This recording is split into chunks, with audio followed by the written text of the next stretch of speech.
Fala turma, tudo certo? Hoje a gente vai reagir a um vídeo aqui do TED que o tema é um guia de sobrevivência para músicos na era da inteligência artificial. Então vamos dar uma olhada aqui. Right off the jump, I want to start by explaining my feelings. I'm scared to death. I'm scared of the effect that AI could have on music and on music creators like me. I started thinking about preparing for this conversation. I was trying to figure out what I could bring to this talk. What new and insightful perspective could I give? I mean, it's a topic that we've heard so much about, right? We've all heard everything about AI. What I came down to was, because I'm a songwriter, and I have been for the last couple decades, but I'm also the CEO of the Recording Academy, and I represent our 25,000 members, so I see things in two very different ways. É, o cara é foda. I've been using AI for the last, say, 9 or 10 years. I've always been an early adopter to new technologies. I was using Pro Tools when it first came out. It was 2 tracks. I was using Auto-Tune and Melodyne. I've been making records on a laptop since the beginning of laptops. I could see as a creator. É assim, só pra deixar claro aqui, né, que inteligência artificial não necessariamente é as coisas que a gente tá vendo hoje em dia, né, tipo, sei lá, o Suno da vida. Mas muitas vezes um plugin que a gente já usava há muito tempo atrás já tinha uma certa inteligência artificial, né? Então, por isso que ele falou, né? Desde 2015 eu uso inteligência artificial e tal em certos plugins. What kind of a powerful tool AI could be to enhance human creativity. But I've also seen the danger and the risk AI presents to possibly replacing human creativity. So because of that, and because of the speed at which it's all changing, I'm choosing to focus my efforts and energies on making sure human creativity can endure. So this is a survival guide for human creators in the age of AI. The way I see it, there are 4 steps. It's understand, adapt, advocate, and compete. If we're going to survive as human creators, we have to understand AI. We have to know what it does, how it works, what does it learn, what are the capabilities. Now I've got a turma, pra tu que ainda não sabe muito bem sobre inteligência artificial, eu recomendo fortemente que você comece a estudar, porque daqui a pouco, se tu não usar, tu vai ficar pra trás. Back in LA, I've got a group of incredible musicians. They're producers, they're songwriters, they're engineers. One of them is a guy named Andrew. He's been working with me for 18 years. I hired him right out of college. I've seen him get married and have a daughter, see him buy a house and do a remodel. But anyways, Andrew and I get along really well because we're both techies. We love new things. We love evolution. We love new gadgets and products. So at one point, I asked Andrew, I said, we're hearing a lot about AI, generative AI, generative AI. I want you to get the team together and I want you to do a deep dive. I want you to understand everything there is to know about generative AI. I'm going to go out of town. When I come back, let's have a talk. You can update me. So I left. Come Monday, I show up at the studio. I walk in expecting these guys to be on their instruments playing keyboards and smiling. But what I saw was very different. It was the look of disgust. They were lost. They looked like they'd been hit in the stomach. They said, Harvey, we've been using AI all weekend. We're screwed. We don't think we can make a living making music anymore. I said, why, guys? What's going on? They said, well, when we text what we want into an AI generative model, it's spitting out songs. It takes us weeks to make a song. It takes AI seconds. Isso é doideira. Andrew, I saw it in his eyes. He was worried about his family. He was worried about his daughter. He was probably worried about his remodel. But he said, I don't think I can make a living because of this. And I remember him saying, I feel like I'm obsolete. I tried to talk him off the ledge. I said, Andrew, don't worry. We understand this technology.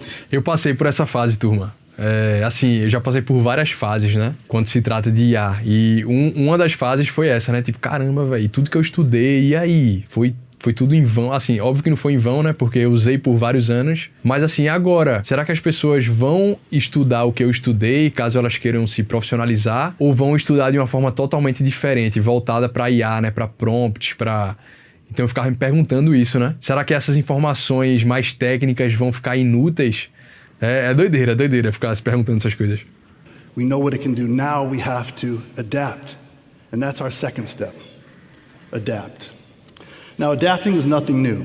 As creatives, we've been doing it our whole career. We've done it from the very beginning, ever since people started creating. Think about it. There's been so many technological advancements, even back in the days when piano players and the first piano roll was invented. Remember that, the player pianos, and all the piano players, they were freaking out. They're like, what am I gonna do? Nobody needs to listen to me play. We can listen to the player piano. Well, we still have piano players. Because I grew up in a musical family. I grew up with a mom who was an amazing musician. My dad was an amazing musician.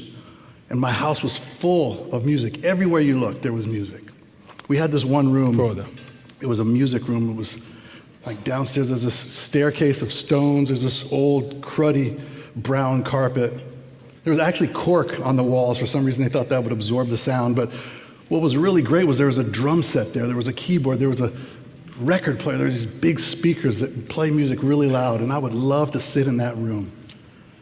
But what I really loved was watching my dad practice. Now, he would practice in the morning. He would practice all day, practice at night. I'd wake up in the morning. He'd have his headphones on, practice on the little pads. I'd come back from school. He'd still be practicing. But he practiced his way into being an elite, incredible musician. He loved his craft. One day he came home from a session. I'll never forget it. He sat down. He looked dejected. He actually looked like my engineers. He looked like Andrew. And he said, I've seen something today that is threatening our livelihood and my ability to make a living as a drummer. Somebody came to the session today with a drum machine. It was called a Linn LM1 drum machine. And he said, I think I'm not going to be able to continue making a living. He actually said, I feel obsolete. So he moped around the house for a couple days, and then a box showed up. And my sister and I helped unwrap it. My dad was there. It was very exciting. He didn't know what it was. It was an orange lid, a crate. We opened it up. We looked down. There's a black box, and then across the top of the box it said, Linn LM1 drum machine. And I pulled it out. I said, Dad, what is this? What are you doing with this in the house? Who let this devil in here? And he said, don't worry about it. I'm going to learn how to program that drum machine like nobody you've ever heard before. My dad told me, he said, I'm not going to let technology take my career. He said, I'm going to use that technology to enhance my career, to extend my career, and that's what he did. He practiced how to program that dang drum machine. Total. He ended up being the first drummer to ever use a drum machine on a record, if you can believe that. So this is the first exposure, the first experience for me to see somebody adapt, to take a disruptive technology and flip it to the benefit of their career. And to see somebody that I loved and respected and looked up to do that was so powerful for me. So we know we've got understand. We know we've got adapt. The third step is advocate. We've got to make sure we're advocating to anyone who will listen. I don't care if it's a tech developer, a programmer, a record company, a journalist, a production company, publisher, or a lawmaker. So it's been amazing. In my career, I've had an unbelievable opportunity to meet with people who can really make a difference. And this is still crazy to me. I got the chance to meet with the woman who runs the Copyright Office, the Federal Copyright Office. She came down to my studio. She's an amazing, incredibly smart woman, and we sat together and we talked about generative AI. We talked about how much human interaction constitutes a copyrightable work. What is protectable? What is monetizable? What's even legal?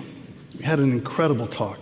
We didn't come up with any answers, but it was a really productive conversation. And so I've had a couple occasions where I've had great conversations with people who can really make a difference. The next opportunity was I had the incredible chance to talk to members of Congress and testify. So I got to where I was going. I got my suit on, I got sworn in, I nervously sat down behind the long desk with the name and everything, and I started talking to the leaders of our government about human creativity and human artistry. I started telling them our fears, our concerns, the things that were important to us. And they were into it. I was loving it. I was like, this is amazing. Both sides of the aisle, everybody was asking questions and telling stories about the music that they loved. And at the end of the meeting, they all said, we have to protect human creativity, human artistry. So since then, we've gotten a couple bills passed on the state level. We now have a federal bill that's moving through the House and the Senate called the No Fakes Act. We hope that will be signed by the end of the year to start protecting human artistry. That's what we have to do. We have to advocate. So again, understand, adapt, and then third, advocate. Now, I had an opportunity to play in the Final Four with an athlete named Steve Kerr and for a Hall of Fame coach named Lute Olson. And if those names mean anything to you, you'll know why this step is important to me. Step 4 is compete. We have to compete. We have to get after it. And if we're going to compete as humans, we have to do these 4 steps. So in order to compete, we have to know what AI does. We have to know how it does it. Now, I've been competing my whole life. There's never been a time when I wasn't competing, but as human creators, we now have to step it up a level. We have to do what we've always done. Ainda mais agora, né, velho? We have to Com essa create from the heart, competitividade from absurda. the soul. We have to tell stories that only we can tell. Sei lá, todo mundo tem o acesso às mesmas ferramentas, né? Então, realmente, a gente ficou num mercado mais competitivo do que nunca, assim. Because we've lived, and we've loved, and we've laughed, and we've cried, we've fought, we've celebrated, we've dreamt, we've believed. We have to take the uncertainty and the chaos that is our lives, the stuff that computers and AI hate, by the way, and we have to use that to create inspired art. We have to push ourselves to come up with that next amazing thing. We have to dig back deep into our most creative places and make music that no AI or text prompt can ever match. We have to compete. Now, what I know is AI is never going to be able to create, without us, anything all that cool. Without learning from us, it's just not. We can talk about unsupervised learning, we can talk about how fast this is all evolving, but no one can tell me that AI is going to create songs in the key of life, or Nevermind by Nirvana, or Illmatic by Nas, or Kinda Blue. It's not. O que é que vocês acham sobre isso aí? Porque tem aquele negócio, né? Tem uma turma que fala, não, mas a IA, ela pega coisas que já existem, ela não cria algo novo, né?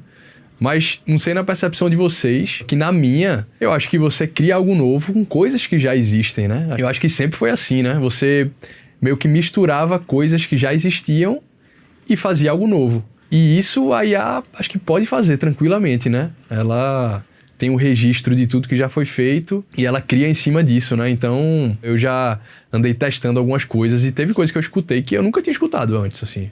Tipo, um gênero até, diria que até meio que novo, assim, um negócio bem criativo, bem diferente, misturando várias coisas. Então, não sei, velho.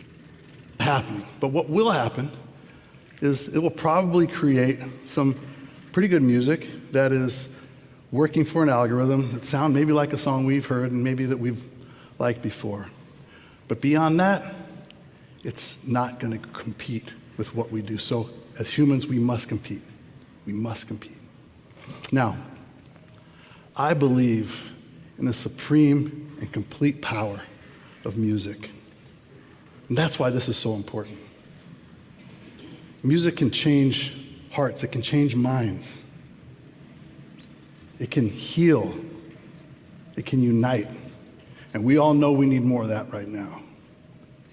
I believe in the wonderful and amazing power of human creators and their ability to make music that can move the world. Now, is creativity and art and music going to change in the future? Absolutely, we can count on it. But that's exciting. The way I see it, if human creativity is going to survive, if human creativity is going to thrive, we must understand, adapt, advocate, and compete. So our stories, our emotion, our humanity live on, and we can continue to create the music that connect us all. Thank you.